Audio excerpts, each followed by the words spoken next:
What's up, y'all? This is Jules Jessie with Clapback Culture here along my sidekick, my co-host, Mr. Mike Davis. What's up, Mike? Hey, what's up, y'all? Hey, we're here. We're back. Another Thursday in the books.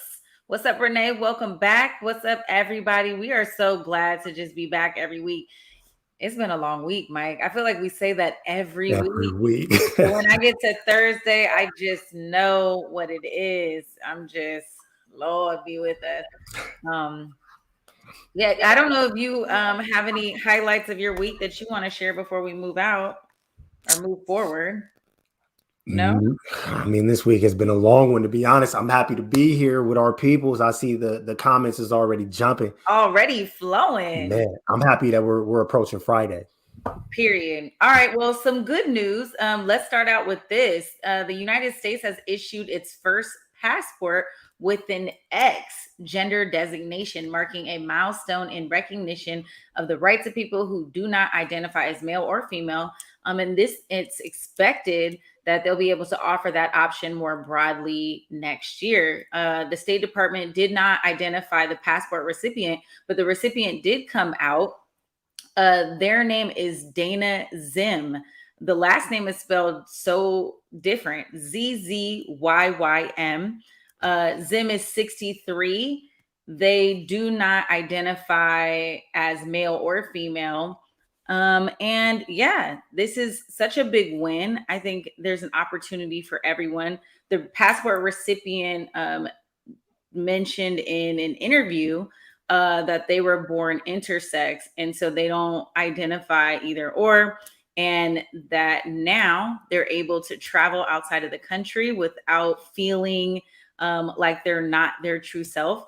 And in fact, Zim mentioned that it felt like they were living a lie. And so I think that's great that we're moving in the right direction. We reported on this before that this change was going to happen. And so it's great to see that not so deep into the future that finally happened.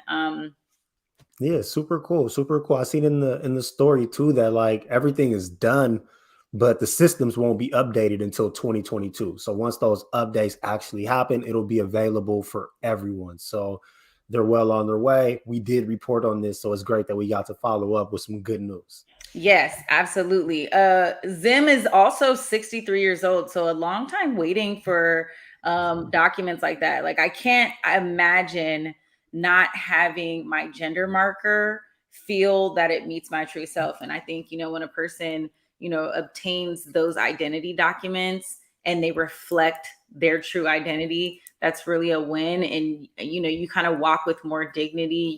You have more respect, you get more respect, and so shout out to Zim and everyone else who's going to fall in line thereafter. All right, y'all. Big in the headlines, we're talking about Joe Biden in this trillion zillion dollar deal, y'all. But Biden announced the new framework for the social spending plan, and he says that no one got everything that they wanted. President Biden announced a new $1.75 trillion framework, and it's planned in Congress to go along with the bipartisan infrastructure plan. The president admitted, like I said before, that everybody didn't get what they wanted, but praised the compromise. But there were some things left out, Mike. And one of the big things that was left out is the 12 weeks of paid family leave. And so that was huge. We can't pretend that people are not upset about that. It's a huge deal. A lot of advocates and organizers feel let down, very highly disappointed. And so that's one of the programs that didn't make it. And just to remind our audience, what was included in that initial proposal was 12 weeks of paid family leave. And that came with, in addition to that, a part of this national program was to provide paid family leave and medical leave for workers for 3 months after having a baby, rehabilitating from an illness, caring for a disabled relative, or dealing with a partner's military deployment. So that is now off the table, not in the plan. Mike, what are your thoughts here? Yeah, that was a big one. I think that there were a lot of people, even within the Democratic Party, that really wanted to see that go. It's really unfortunate because it seems like literally a person or two might have been responsible for killing that. I know that like lowering the price of prescription drugs was something else that kind of got lost in the sauce, as well as free college. Biden was able to up the Pell Grant to try to offset tuition costs, but free community college was something that got dropped as well. I will say though that the child income tax credit did get to stay, so that money will still be there. The free preschool for 3 and 4 year olds did make it. The childcare stuff for the kids, 7% of your income, that stuff made it. So there were some wins, there were some losses. It's always hard with the compromise. I think coming off the Trump administration, I think a lot of folks are kind of just overhearing over and over and over that we had to compromise. But I mean, there were some wins, there were some losses, but we got something. One thing though that I'm definitely curious about and that I hope that we can track on this show is like the climate stuff, man. The climate stuff is pretty big, and we're putting a lot of money behind going electric. And I seen an interesting report last week that I wanted to bring here. We had a full show. It just kind of didn't make it. But like major cities are already looking at folks who are shifting from gas powered cars to electric vehicles. And they don't know if the power grid can actually support these vehicles, particularly in like New York City, where they're doing a study that showed like if everybody switched to an electric vehicle, would the city have enough electricity to support that switch? And the answer was no. So it's a great idea to go electric. We want to see that. We know what it can do for the environment, but we are going to have systems in place to support that, as well as the fact that, you're plugging in your car and you're getting that power that is electricity, but a lot of that electricity is generated by burning fossil fuels. So we're still kind of burning gas. So there's a lot of pieces that still need to happen to make this viable. But I mean, you win some, you lose some. We got a little bit. We did get a little bit. I think I love that point. I'm, interested in purchasing a new vehicle. I want an electric car, but they're highly expensive. And I think, to your point, that's something that we need to really be thinking about. What can our power grid sustain? How do we increase that sustainability? What is capacity if we're not putting those checks and balances in place? And so I hope that there is some type of committee that's doing some oversight on that, doing the research so that we can get in line. I mean, I don't think anyone would be, absolved of saying like, oh, I don't want an electric car. I think we would all want one if we could. So, but I want to go back to the paid family leave really quick. The United States is the only country that doesn't have an established kind of solidified paid family leave. And I can't, I haven't had any children of my own. But, there's been a number of women in my office who have had children. And when they go on leave, you can just tell they're working into the very end. They're Yeah. exhausted. They're working into the bitter end. And then they're having to come back. Like, I can't imagine being pregnant for 9 months, birthing a human out of my body, using my body to nurse and take care of the human that I gave birth to, and then having to come back 4 weeks later, maybe 6 weeks, and then having to leave my infant baby for someone else to take care of, and then having to like refocus mentally and physically to get back into like this work environment. It's No, that's true. ridiculous, That's true. And honestly. I see some Mac Dre lyrics in the chat, man. I can't let that slide, man. Okay, John Jupiter, I see you for that. But no, you're absolutely right. I don't even understand the opposition on the 12-week paid family leave. Like, I I think mean, this is expensive. It's expensive for business owners to maintain. And so we have to think of wasn't that going ways. to be federally funded though? Yes, but I mean, it's expensive, right? And so you're still having to think about, how is the federal government going to get that money? Is it going to come through taxes? Where is that money going to come from? And it's also just a part of the bill. So they may be saying, listen, you already got 6 weeks. We don't need 12. I think it's like a $4,000 per month kind of package, which is pretty expensive. Considering if you're not making that much to begin with. Like, if you're a person who's making $20 an hour, you get pregnant, and then all of a sudden you're, capping, or you're taking care of somebody else, right? There also needs to be protections for men, right? If your wife is having a baby or your partner is having a baby and you want to go make sure that they're good. I mean, imagine parents who adopt children, like especially young children. They don't do they qualify for this? They That's a good should, question. That's a good right? question. It's just hard. It's hard to hear sometimes what we decide in our country is too expensive and what isn't too expensive. So I do understand the point that it costs money, but that's a conversation. That's a whole rabbit hole that would take It us is a rabbit everywhere. hole. It's a rabbit hole. Speaking of money, your boy Governor Ron DeSantis is throwing them dollars. Okay, he announced plans to offer unvaccinated officers 5Gs and bonuses to relocate to Florida and join the police force. So, y'all, this is coming out after police officers across the country are now having to comply to that vaccine mandate. And so a lot of cities, Chicago, I know Seattle is one of them. I think Mhm. even like Minneapolis. I'm not, there's cities in the United States, lots of them, y'all, that are saying officers have to Yes. comply with this vaccine mandate, amongst other industries. And so DeSantis, in a Sunday press conference, dropped in there that there was this plan, this rollout plan, and he's going to give a $5,000 incentive.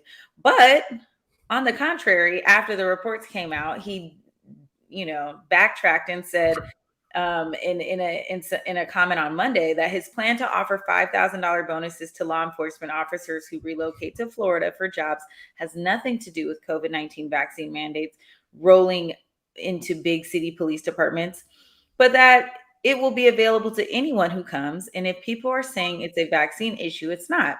It has nothing to do with that. But that he did offer that he thinks police officers should not be fired if they do not get vaccinated.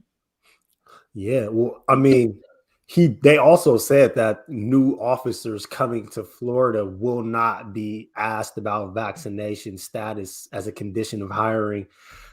His aide, though, in the in the first press conference specifically said, Minneapolis, Seattle, New York, if you're a cop that was fired, right. Slide out here. We got 5Gs for you, man. DeSantis is hilarious. It's content all day long. Yes, I he don't know. is. I don't know how it would feel to actually have to live there, but I mean, sitting here looking over there, I just laugh. I don't know why he takes these stances. He digs himself so deep, and it makes no sense. I mean, he's a part of that Trump coalition, Mike. Like, He we is. are not. He is marketing and branding all day long. It doesn't matter what he says. He knows how to package it the way to get to his base, to his audience. He's saying it without saying it. I mean, you know why I'm not mad about this? Because this is exactly who he is. And I don't think we expect anything less than Florida to be doing something I like agree. this. I agree. It So, just it really, really caught my eye because the Washington Post did a report, and last mm, year the number one cause of police officer deaths was COVID-19. Like that yes, killed more cops last year than 182 anything else. officers to be exact. Yes, died because of COVID. And he wants to intentionally bring unvaccinated cops. But okay, that's on And him, I guess. and the report also goes on to say that 133 officers died due to COVID related complications this year. So here, Dora, the irony. Yes. But Oh, the again, irony. and again, this is Ron DeSantis, the governor of Florida. Yes, he will make it back to our show again in the future, I'm sure. He will, and people will continue to vote for him. And I think that leads us into our next topic, y'all, is that there was a viral video that came out that kind of got a lot of attention, particularly on Twitter. And it's a female Black voter, and she's talking about voter fatigue and just kind of her frustrations. We have a very short snippet of what she said. Let's watch it and come back. You voted in 2020. Yes, and I will never vote again. Why not? Because there's no change. I don't feel like I was heard. All right. Well, Miss Jenkins also lives in Florida, in Duval County, if you notice that. Welcome, Florida audience. And it's interesting that this went crazy, Mike, and thank you for sharing this with us and our audience. It's over 100,000 clicks, and people are really digging into this girl and trolling her and saying she's stupid and, kind of talking about, that comment. Well, Teslin Figaro, political correspondent, she had this to say. So let's go ahead and play that clip. And I'm not advocating for things to be passed just because I want to see Democrats win. I'm advocating for things to be passed because these are the things that our community needs. Yeah, the American people and the Black community needs to win something out of this, and the Republicans are standing by watching, I might add, gleefully. Oh, yeah, watching, raising money, going on the campaign trail, rubbing it in our face, energizing their voters, putting together policy plans. We're 1 year away from the midterm elections. And what people forget, before the general in November of next year, there's something called the primary, where people still have to run. And guess when that starts? In March. So we're already going into November. That means we have only a few months left before policy can actually be pushed and people can feel it. A lot of folks talked about there was a Black voter on another cable news network this week that said she'll never vote again. And folks talked about how stupid she was and how she didn't get it. And what they don't seem to get is she wasn't able to afford to buy a gallon of milk more than twice a week. People have to feel the result of their vote the same way that they feel the pain. And when politicians come out and speak to their pain and speak to their needs and make promises, they have to feel that promise too. So it's not about her being stupid or uneducated. It is about her being in pain, and it is up to this administration to make sure that something happens. Mike, I'll throw it to you here first. Go ahead. I mean, I think they're absolutely right. I mean, like, the Democrats won this election.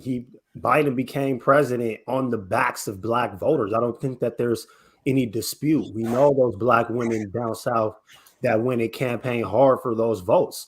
What have Black people gotten from the Biden administration? My argument would be nothing. I mean, you could go look through his Lift Every Voice plan right now, and all of the things that he listed, that he said that he would do for the Black community, he hasn't done any of those things.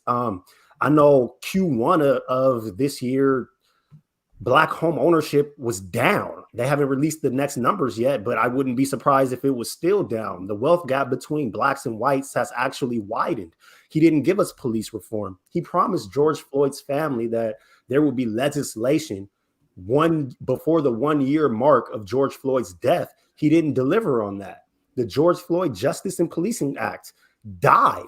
How? Like the whole time that Obama was president, that's all we heard. That's all I know I heard was like my own quote unquote ignorance and people saying, oh, well, what about the Senate and what about the House and this and that? Well, Democrats have the full gauntlet right now and they're still unable to get anything done for the Black community. So it is a really good question of why should we vote Democrat? Like, what are we actually going to get? Student loan debt is not canceled. The filibuster still here. Police reform never happened. And now we're getting reports that the Biden administration is considering giving $450,000 apiece to families that were separated at the border during the Trump administration. So now you're going to give immigrants, illegal ones, $1 billion, and the Black community still gets left with nothing. And that's no disrespect to those immigrants. I'm just saying, like, we are voters. We voted for you. They didn't have a vote.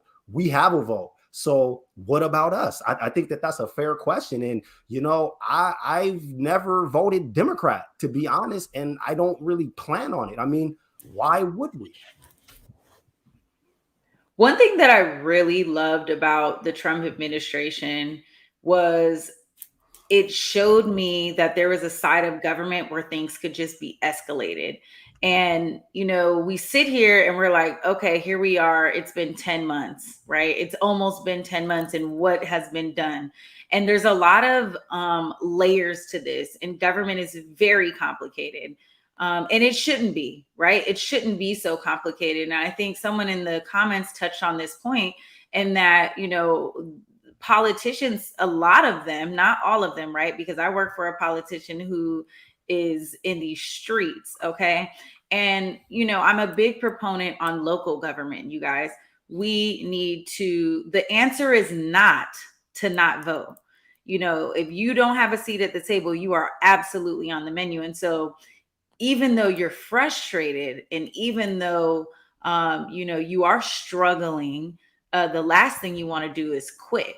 Right. And so I'm not an advocate for quitting. I'm not an advocate for not being a part of the process. In fact, I think you should absolutely inject yourself into the process and select leaders and officials and continue to hold them accountable. And I talked about this a lot when we were discussing the presidential election. Oftentimes we see people be a part of this political process and they go in and they vote and then there's nothing else, right? There's a lot of advocacy work that has to be done. You have to call your local officials. You have to show up to meetings. You have to pull up on Zoom and listen and tap in. And so we can't be lazy and not be a part of the process, because the people that we put in the seat have to know that, guess what? This is how I want you to respond to said legislation. This is what I want to see happen, and continue to keep our foot on the gas. And I know that's a heavy lift. You know what I'm saying? It's extremely heavy lift. But if we continue to work on a localized level, we will continue to see results. Who is your council member, right? Who is that local official? Who is your education representative, right? What do you want to see for your schools? Who is your, you know, who's your mayor and who's in the executive branch of the government that makes a lot of these decisions ultimately? And so we have to be invested into the process. It's not about saying, I don't want to vote. Even though you're frustrated, you absolutely have to remain a part of the process. I agree with that. I think that, you know, people that have been here probably know, like, I literally became a voter on this platform right here. Yeah. But I think that, like, I don't look at a woman like that who decides not to vote and say that, like, she's lazy. I think that that's going a little too far. If you like, there's more to that clip, and there's more about her in particular. For sure. Yeah. And Teslin actually mentioned it, like, she couldn't afford to buy 2 gallons of milk in a week. I think for a lot of people, specifically Black people, poor Black people, it's hard to get into politics when your sole focus has to be survival.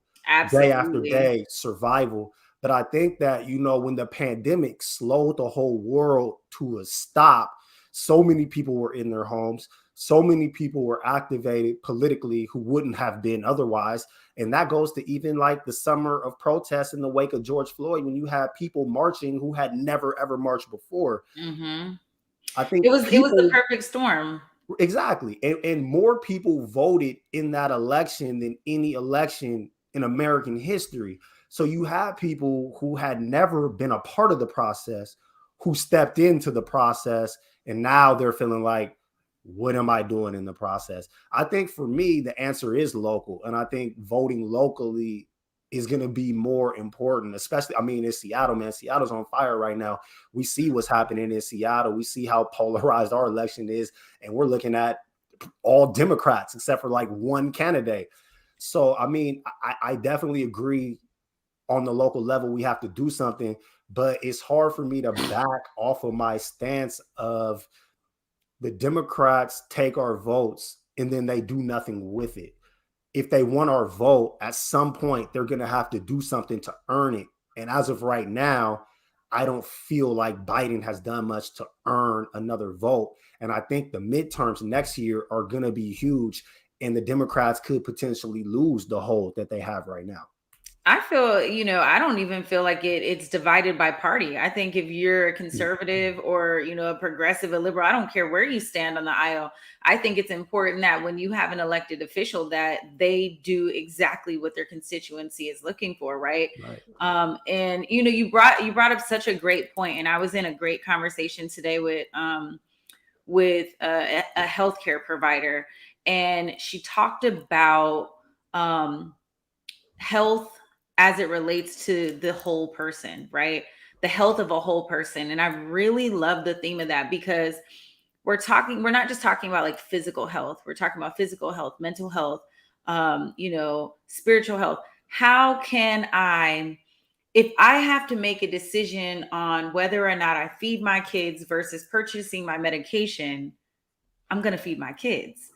And if you're sitting with some of those really tough decisions, how am I, going to sit and participate in a process, a meeting, a hearing, one more thing added to my plate when I can't even afford to purchase milk to make sure my kids' stomachs are, full for the next day. And so I think a lot of people, and I would argue, people that sit on the Hill are out of touch, and they're out of touch with the process. They're out of touch with what people are actually going through. I live in a ward right now where there are so many disparities in healthcare, disparities in economic development, disparities in home ownership. And you think about, we're the last of the Mohicans. We don't even have any schools. Our schools are failing. These students are failing and being graduated to go to the next grade level to fail again and then continue to be graduated off. They don't even have their journey to get to school. We're having to think of ways to increase safe passage, right?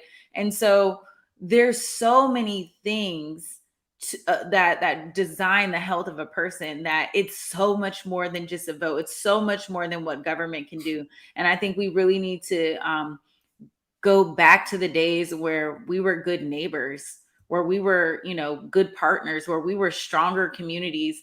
And COVID was an opportunity where, we talked about, it was the perfect storm.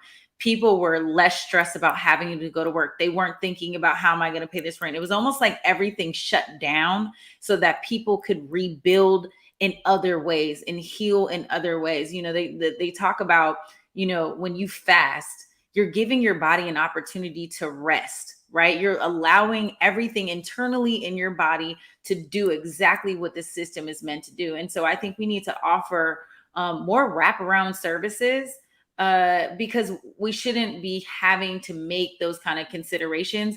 And we have to continue to put leaders in place that will argue on the behalf of the people who can't make it to the table, that don't feel like someone is speaking their language, who don't necessarily feel comfortable and as confident as somebody like myself would feel to stand up and say, actually, I don't think that's right. You know what I'm saying? And so it's tough. It's tough. And I'm in the trenches with this every day. I mean, my phone is still going off about things that are going on every day, all day long. I had to thank my team today for the work that they're doing in the community. And it's a lot and it's a heavy lift. And I think, to this voter, I think she's burnt out in the process, and rightfully so, And so I think Teslin Figueroa made a good point that she's not stupid. And, it's just that people are out of touch with where she's at. And so you got to give that whole health of a person. Mm-hmm. It's not necessarily about her not wanting to vote. It's about her being discouraged and not seeing the work being done. So we have to continue to fight for people like her. Yes. And I agree with everything you said. And I truly believe that everything that you said, a lot of that, that's the local level. That is what we're voting for locally here in Seattle. That's what we're voting for right now. So if you're watching and you're in Seattle, make sure that you're registered. Make sure you go cast that vote, because to get those things that Julia just mentioned, all of that stuff is going to come from within our own communities. And it's very important that we take a stand and speak for who's leading our communities.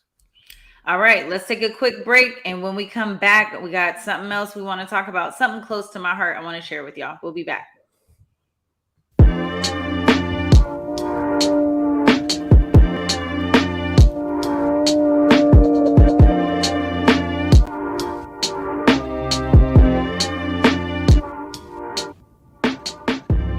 Converge Media produces culturally relevant content for Black and urban audiences. Our coverage is raw, transparent, and objective, praised by community leaders, government officials, and residents.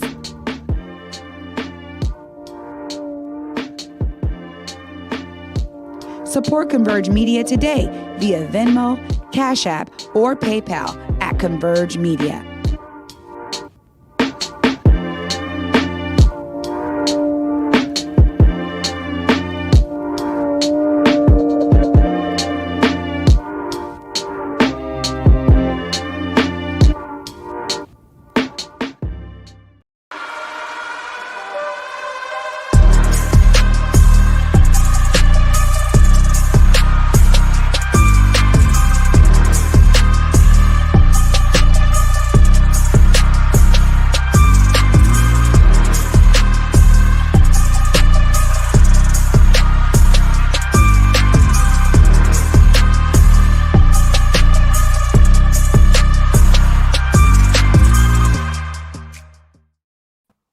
What's up, y'all? Welcome back. We never really plug the merch, y'all, but definitely go to whereweconverge.com/ I think it was shop.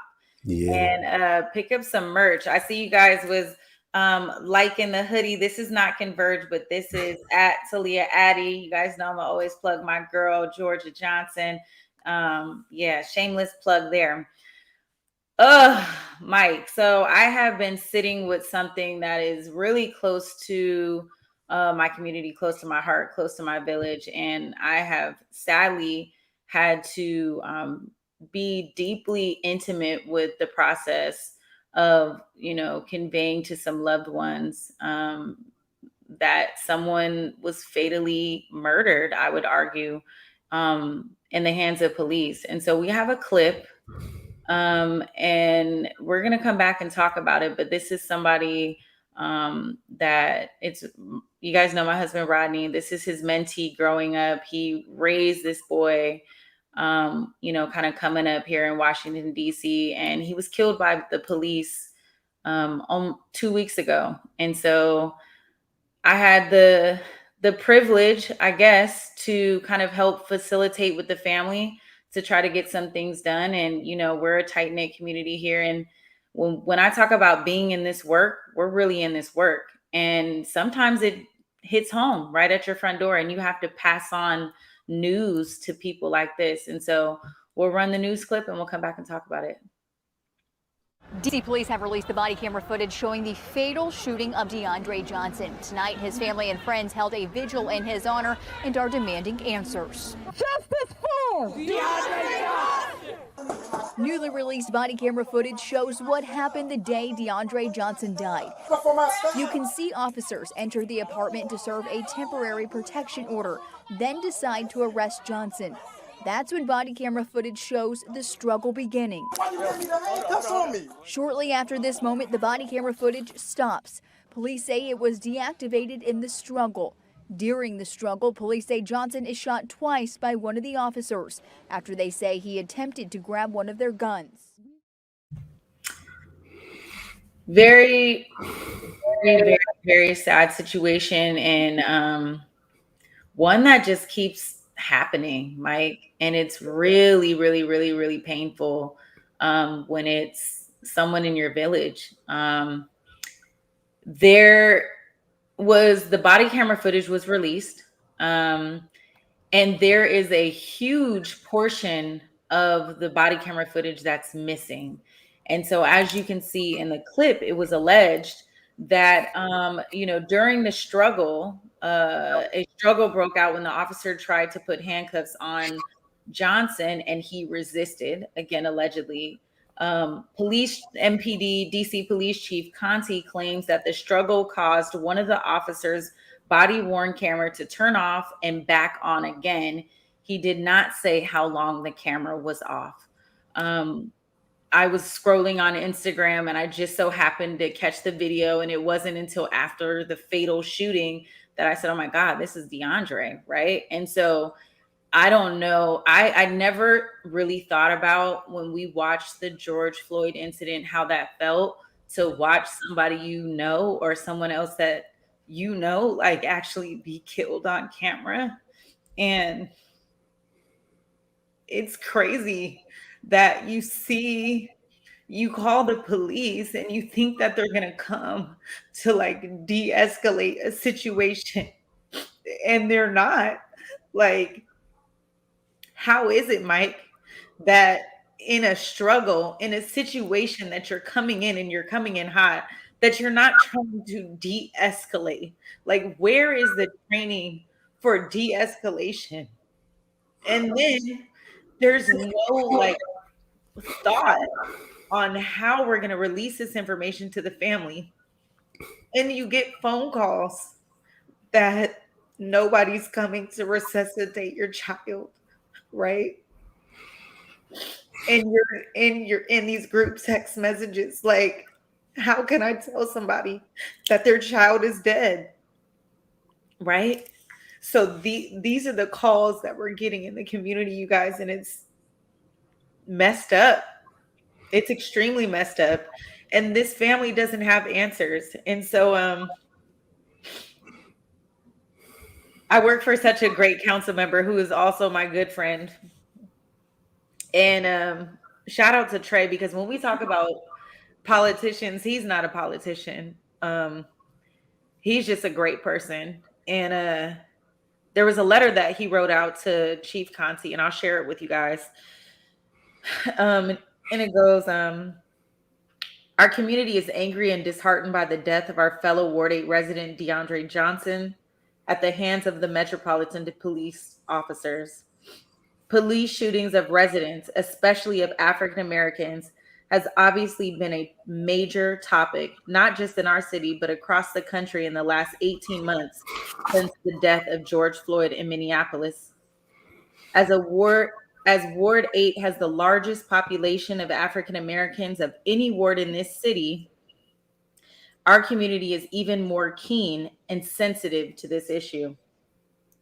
We call for you to meet with the family for the purpose of showing them all of the footage in its entirety.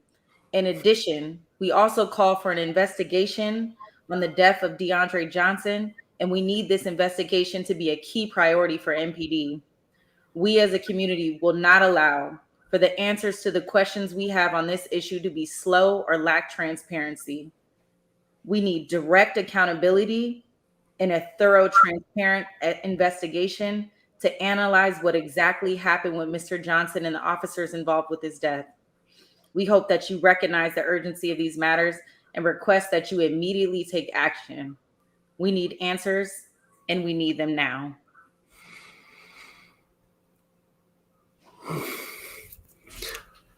Man, I'm sorry for your loss, to DeAndre's family, to Rodney, all y'all. You know, I'm sorry that this happened and that we have to have this conversation. I'll never understand why. I mean, it's one person.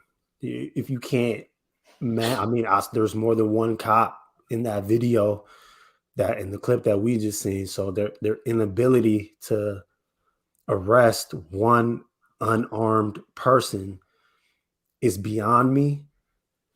But it's just hard because there's just so many times that they are unable.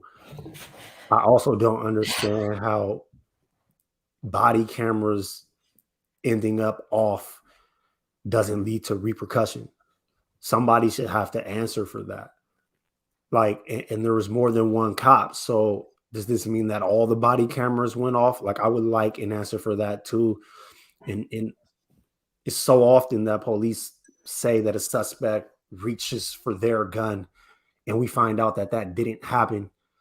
And whenever I hear that in a story, I always think too, you know, I used to work in the late night program in community centers, and we had cops that would play basketball with the kids, and they would play with their gun on.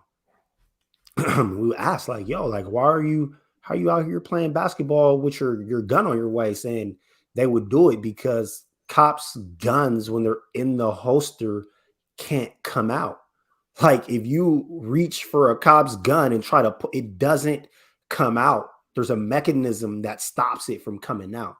So I will never understand how a cop can use a suspect reaching for their gun, even if it was true, which in a lot of cases it's not true.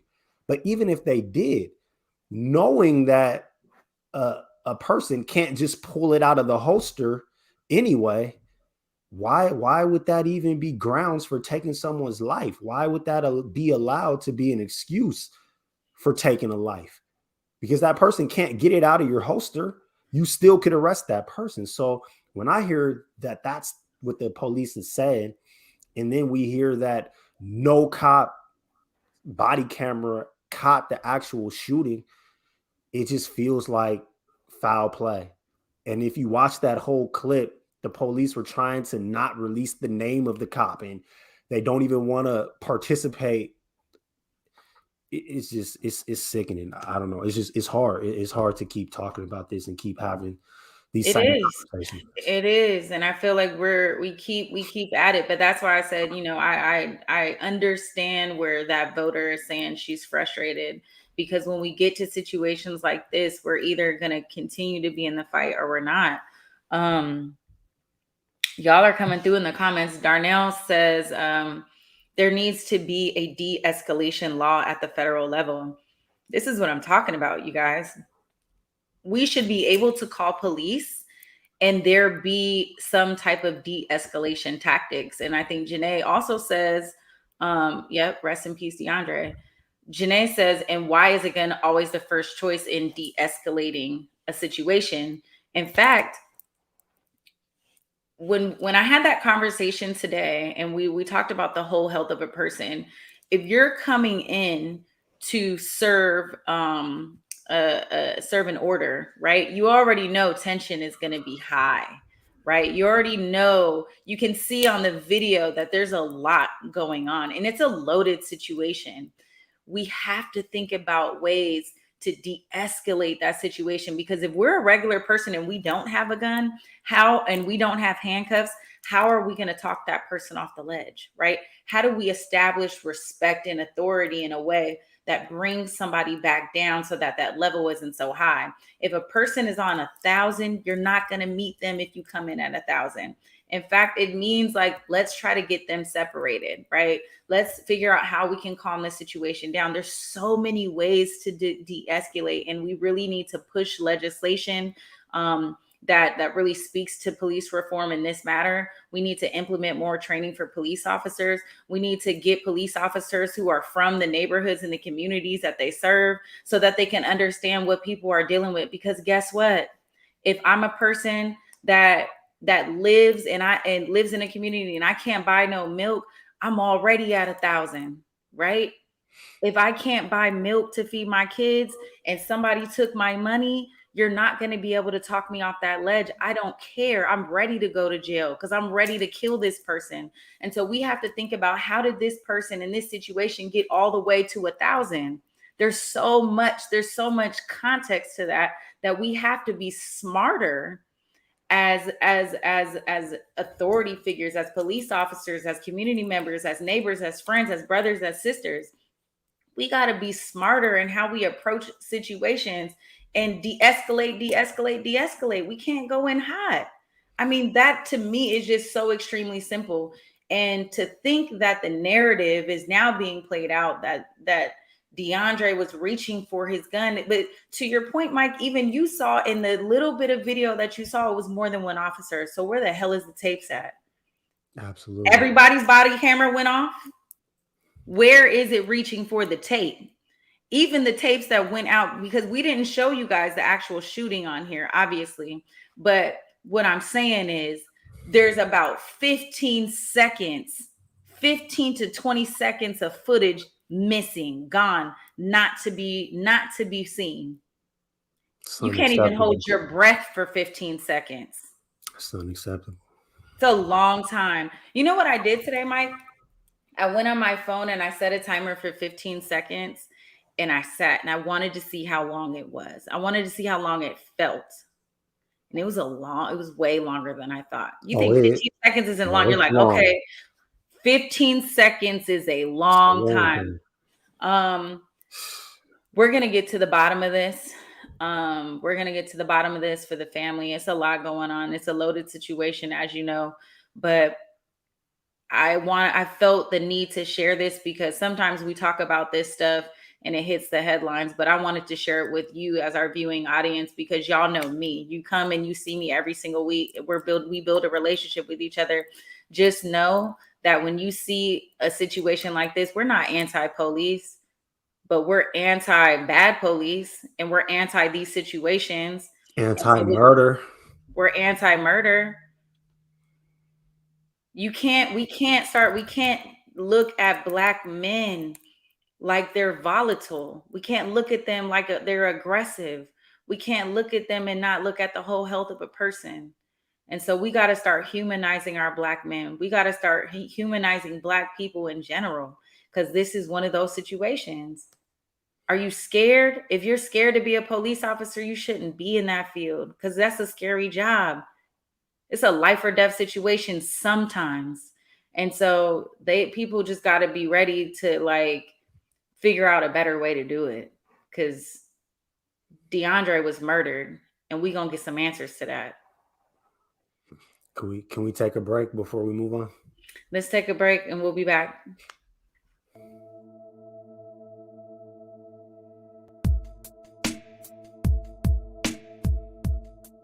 Converge Media produces culturally relevant content for Black and urban audiences. Our coverage is raw, transparent, and objective, praised by community leaders, government officials, and residents. Support Converge Media today via Venmo, Cash App, or PayPal at Converge Media.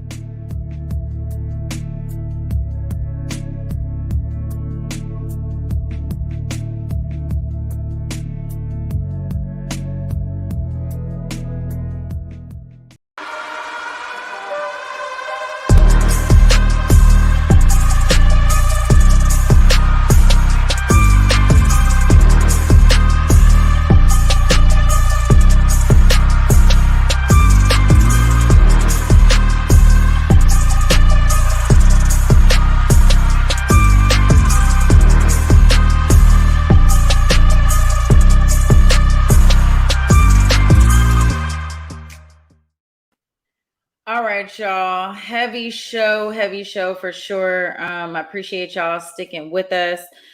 Another wild story is and we have to revisit a lot of the conversations that we talk about is Kyle Rittenhouse, and a judge declared, you guys, that and I guess we have let's play the video because we're kind of short in time.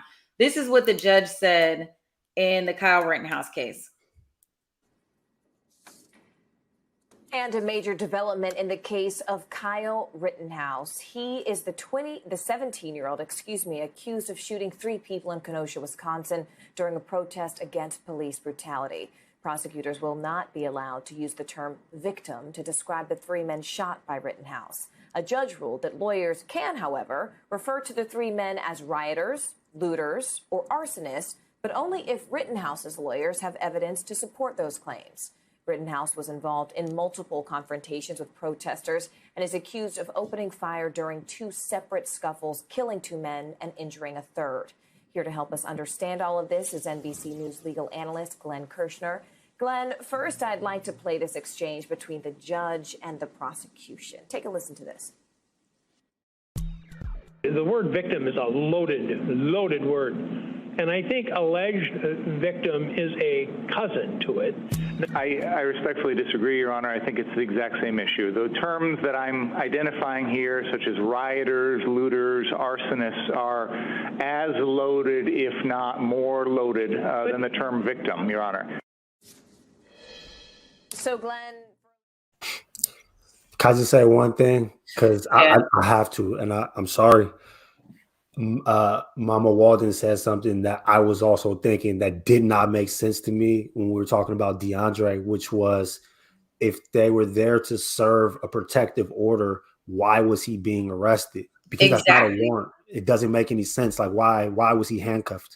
Exactly. I think Renee mentioned that too. Like, how is it that and that's another thing too. Like, you're coming in and your first thought is like, we're gonna arrest you. Arrest me for what? Why did they even come in?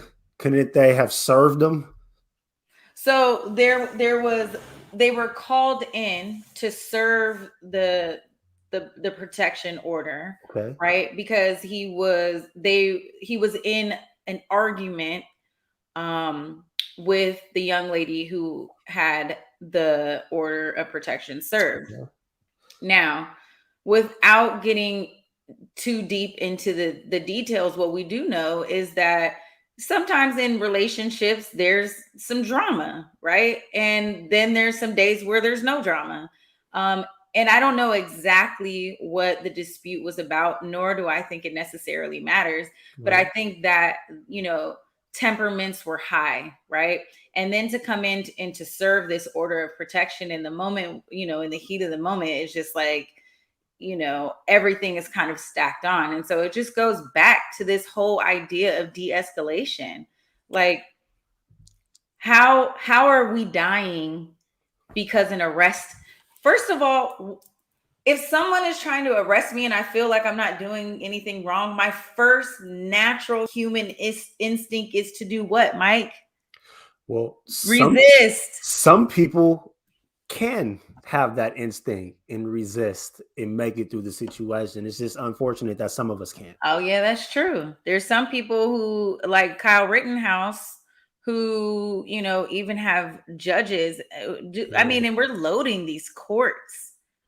These courts are double loaded. Like, we have a 17-year-old white male who we can't even talk about the people he murdered. We can't even call them victims. He killed them, but yet we get to call the people who he killed, the victims, looters, rioters, protesters. We get to call them all of that. Arsonist was on that list as well. We don't know that those people set fires. We don't know that. We don't know that those people are looters. We don't know any of that. All that we know is that those people are dead. No charges were filed against any of those 3 people. So the idea that they can be labeled while the person that murdered them on camera, I'm sorry, go ahead. I mean, that's exactly what it is. Kyle Rittenhouse murdered 2 people on camera. He was a 17-year-old minor in possession of a firearm. He is out on bail. He was out on bail, y'all. He got bail. I mean, he murdered 2 people and got bail. Before the shooting, there's video of the police thanking him for his service, for being out there. Man, it's just too much. It's too much to unpack. like these two stories back to back was heavy, Julia. This was a lot. I mean, the victims in this case get to be called rioters, looters, and arsonists. The victims in this case are not allowed to be called victims.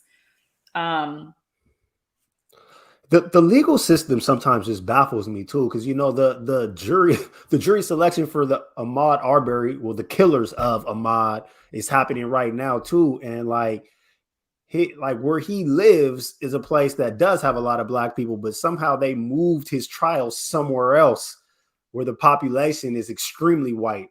So now the jury is going to represent that community that the murder did not take place in, and it's just going to have a whole different look than it's a lot. And I think people get frustrated and I'll say, I think white folks get frustrated at the fact that Black people are always like, because where is Black? Like, but honestly, that's the truth of the matter. It's like, we don't have any freaking equity right now, man.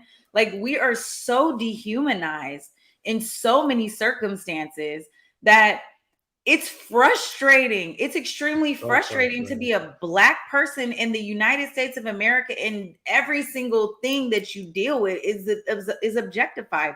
Even this week, Mike, I was in a meeting, in a clinical roundtable with a medical physician who just so happens to be Cameroonian and has a thick accent.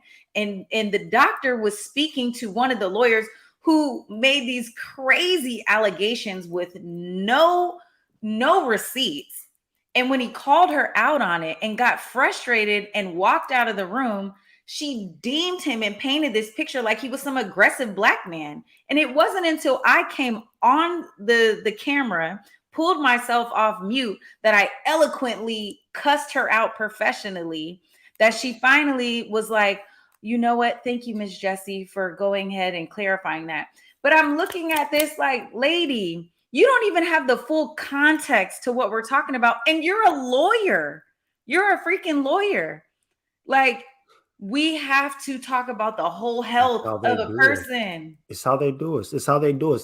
That's why it's so hard for me to have these two topics back to back, because you got this kid DeAndre who is unarmed and ends up dead, but then you got this kid Kyle who's walking around with an AK, high-fiving police officers, then shoots 3 people, killing 2 of them, gets out on bail, has a GoFundMe that raises money for his lawyers, and now he has a judge that won't even allow the lawyers to call the people that he murdered on camera victims. Like, just how? Like, why does he get protected? Why does Kyle get so much protection when DeAndre got none?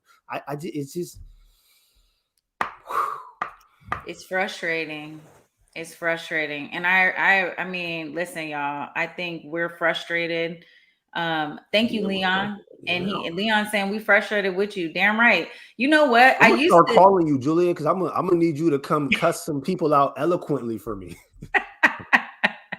Dr. Jackson, you know I'm good at that. My mama taught me how. Listen, the best trick in the book to cuss somebody out at work when you don't want to say too much. My mom taught me this a long time ago. You just send them an email that says, "So noted," period, send.